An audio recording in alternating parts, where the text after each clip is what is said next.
ಇನ್ನು ಟಿವಿ9 ವರದಿಯ big impact ಆಗಿದೆ. ತುಮಕೂರಿನಲ್ಲಿ ಮಕ್ಕಳಿಗೆ ಗುಣಮಟ್ಟದ ಬೇಳೆ ಬಂದಿದೆ. ಸರ್ಕಾರಿ ಶಾಲೆಗಳ ಬಿಸಿಯೂಟದಲ್ಲಿ ಹುಳುಗಳ ಪತ್ತೆಯಾಗಿತ್ತು. ಆ ಬಗ್ಗೆ ವಿಸ್ತೃತ ವರದಿಯನ್ನು ಪ್ರಸಾರ ಮಾಡಿತ್ತು ಟಿವಿ9.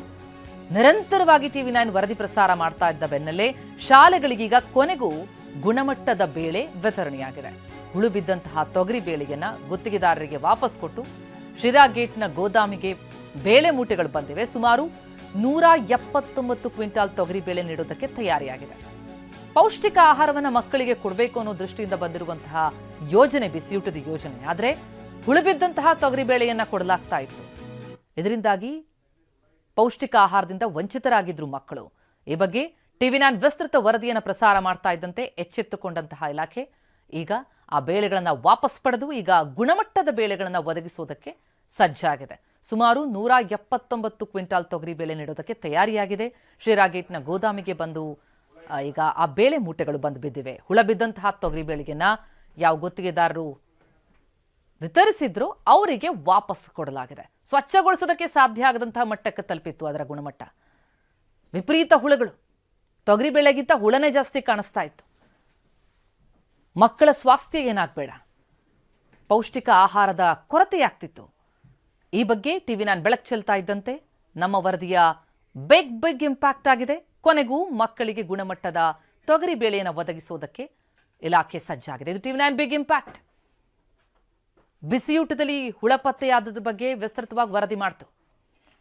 ನಮ್ಮ ಪ್ರತಿನಿಧಿ ಜಗದೀಶ್ ಗ್ರೌಂಡ್ ರಿಪೋರ್ಟ್ ನೀಡಿದ್ದಾರೆ, ನೋಡೋಣ ಬನ್ನಿ. ಅಕ್ಷರ ದಾಸೋಹ ಯೋಜನೆ ಅಡಿ ಶಾಲಾ ಮಕ್ಕಳಿಗೆ ಬಿಸಿಯೂಟ ಯೋಜನೆಯಲ್ಲಿ ಆಹಾರಕ್ಕೆ ಬೇಕಾದಂತಹ ಪದಾರ್ಥಗಳನ್ನು ಸರಬರಾಜು ಮಾಡಲಾಗ್ತಾ ಇತ್ತು. ಆದರೆ ಬಂದಂತಹ ಪದಾರ್ಥಗಳಲ್ಲಿ ಹುಳುಗಳು ಪತ್ತೆಯಾಗಿತ್ತು. ಇನ್ನು ಇದರ ಬಗ್ಗೆ ಟಿವಿ9 ಬಿಗ್ ಇನ್ವೆಸ್ಟಿಗೇಷನ್ ಕೂಡ ನಡೆಸಿತ್ತು. ಅದೇ ನಿಟ್ಟಿನಲ್ಲಿ ತುಮಕೂರಿನ ಶಾಲೆಯಲ್ಲೂ ಕೂಡ ತೊಗರಿ ಬೇಳೆಯಲ್ಲಿ ಹುಳುಗಳು ಪತ್ತೆಯಾಗಿದ್ದನ್ನು ವರದಿ ಮಾಡಲಾಗಿತ್ತು. ಇನ್ನು ಆ ವರದಿಯ ಬಿಗ್ ಇಂಪ್ಯಾಕ್ಟ್ ಎಂಬಂತೆ ಈಗಾಗಲೇ ತುಮಕೂರಿನ ಶಾಲಾ ಮಕ್ಕಳಿಗೆ ನೂತನವಾಗಿ ಹೊಸ ತೊಗರಿ ಬೇಳೆಗಳು ಕೂಡ ಬಂದಿರುವಂತಹ ತೊಗರಿ ಬೆಳೆಯನ್ನು ಗಮನಿಸಬಹುದು ನೀವು.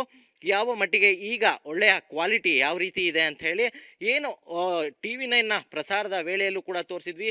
ಆ ಶಾಲೆಯಲ್ಲಿ ಇದ್ದಂತಹ ಚೀಲದಲ್ಲಿದ್ದಂತಹ ತೊಗರಿ ಬೆಳೆಗಳು ಎಷ್ಟು ಹುಳುಗಳಿಂದ ಕೂಡಿತ್ತು ಅನ್ನುವಂಥದ್ದನ್ನು ಇನ್ನು ಇದಾದ ಬಳಿಕವಾಗಿ ಈಗ ಶಾಲಾ ಮಕ್ಕಳಿಗೆ ನೂತನವಾಗಿ ಹೊಸ ತೊಗರಿ ಬೇಳೆಗಳನ್ನು ತಂದಿರುವಂಥದ್ದು. ಇನ್ನು ಶೀಘ್ರದಲ್ಲೇ ಎಲ್ಲ ಶಾಲೆಗಳಿಗೂ ಕೂಡ ತೊಗರಿ ಬೇಳೆಗಳನ್ನು ಕಳಿಸುವಂಥ ಒಂದು ಕೆಲಸವನ್ನು ಕೂಡ ಮಾಡಲಾಗುವಂಥದ್ದು. ಸದ್ಯಕ್ಕೆ ಇದ್ರ ಬಗ್ಗೆ ಮಾತಾಡಲಿಕ್ಕೆ ಏನು ಆಹಾರ ಯೋಜನೆಯ ಅಸಿಸ್ಟೆಂಟ್ ಡೈರೆಕ್ಟರ್ ಆಗಿರುವಂತಹ ಗಂಗಾಧರ್ ಅವರು ನಮ್ಮ ಜೊತೆ ಇದ್ದಾರೆ. ಅವ್ರನ್ನೇ ನಾನು ಮಾತಾಡಿಸ್ತಾ ಹೋಗ್ತೇನೆ.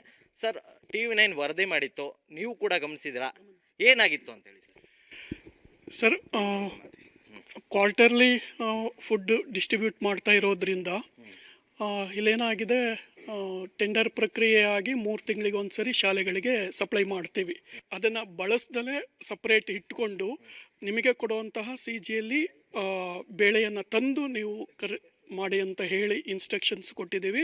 ಮತ್ತು ಬೇಳೆಯನ್ನು ಹೇಗೆ ಸಂರಕ್ಷಣೆ ಮಾಡಬೇಕು ಅನ್ನೋದನ್ನು ಕೂಡ ತರಬೇತಿಗಳಲ್ಲಿ ಮತ್ತು ಮುಖತಃ ಶಾಲಾ ಭೇಟಿ ಸಂದರ್ಭಗಳಲ್ಲಿಯೂ ಕೂಡ ಮುಖ್ಯ ಶಿಕ್ಷಕರಿಗೆ ಮಾಹಿತಿಯನ್ನು ನೀಡಲಾಗಿದೆ. ನಾನು ಕೂಡ ಶಾಲೆಗಳಿಗೆ ಹೋದಾಗ ಪ್ರತಿದಿನ ಊಟ ಮಾಡ್ತಾ ಇರೋದ್ರಿಂದ ನಾನು ಇದನ್ನು ಕೂಡ ನಿಮ್ಮ ಈ ಥರದ ಇದನ್ನು ಕೂಡ ಗಮನಿಸಲಿಕ್ಕೆ ಹೋಗಲ್ಲ. ಚೆನ್ನಾಗಿದೆ ಬಿಡು, ನಾನು ಊಟ ಮಾಡ್ತಾ ಇದ್ದೀನಿ ಮಕ್ಕಳ ಜೊತೆಯಲ್ಲಿ ಅಂದಾಗ ಈಗ ಬೇರೆಯವರು ಹೇಳಿದಾಗ ಈ ಥರದ್ದು ಇರ್ಬೋದು ಅಂತ ಆಲೋಚನೆಗಳು ಬರ್ತಾ ಹೋಗುತ್ತೆ. ಒಂದು ಉತ್ತಮವಾದಂತಹ ಕೆಲಸವನ್ನು ಮಾಡಿದ್ದೀರಿ. ಹಾಗಾಗಿ ನಾವು ಇಲಾಖೆ ಪರವಾಗಿ ಅಭಿನಂದನೆಯನ್ನು ಸಲ್ಲಿಸ್ತೀನಿ. ಇದಿಷ್ಟು ಕೂಡ ಅಧಿಕಾರಿಗಳ ಮಾತು. ಯಾವಾಗ ಈ ರೀತಿಯಾದಂಥ ಒಂದು ಕಳಪೆ ಬಿಸಿಯೂಟಕ್ಕೆ ಆಹಾರ ಪದಾರ್ಥಗಳು ಸರಬರಾಜು ಆಗ್ತಾ ಇದೆ ಅನ್ನುವಂಥದ್ದು ಗೊತ್ತಾಗುತ್ತೆ. ಪ್ರಮುಖವಾಗಿ ತೊಗರಿ ಬೆಳೆಯಲ್ಲಿ ಹುಳುಗಳು ಪತ್ತೆಯಾಗುತ್ತೆ. ಕೂಡಲೇ ಶಾಲೆಗಳಲ್ಲಿ ಬಳಸುವಂತಹ ತೊಗರಿ ಬೆಳೆಗಳನ್ನು ನಿಲ್ಲಿಸಬೇಕು ಅನ್ನುವಂಥ ನಿಟ್ಟಿನಲ್ಲಿ ಒಂದು ಸೂಚನೆಯನ್ನು ಕೊಡ್ತಾರೆ. ಅದಾದ ಬಳಿಕವಾಗಿ ಹೊಸದಾಗಿ ಚೀಲಗಳನ್ನು ತರಿಸುವಂಥದ್ದು, ಆ ರೀತಿಯಾಗಿ ಪ್ರಕ್ರಿಯೆ ಕೂಡ ಮುಂದುವರೆದಿರುವಂಥದ್ದು. ಇನ್ನು ಸೋಮವಾರದಿಂದ ತುಮಕೂರಿನ ಹತ್ತಿರದ ಅಂದರೆ ಏನೇನು ಶಾಖೆಗಳೇನಿದೆ ಎಲ್ಲ ಶಾಲೆಗಳಿಗೂ ಕೂಡ ಮೂಟೆಗಳನ್ನು ಕಳಿಸುವಂತ ಒಂದು ಕೆಲಸವನ್ನು ಕೂಡ ಮಾಡುವಂಥದ್ದು. ಇದು ಟಿವಿ9ನ ಇನ್ವೆಸ್ಟಿಗೇಷನ್ನ ಬಿಗ್ ಇಂಪ್ಯಾಕ್ಟ್ ಅಂತಾನೆ ಹೇಳ್ಬೋದು. ಕ್ಯಾಮ್ರಾ ಪರ್ಸನ್ ಸೋಮಶೇಖರ್ ಜೊತೆ ಜಗದೀಶ್, ಟಿವಿ9 ತುಮಕೂರು.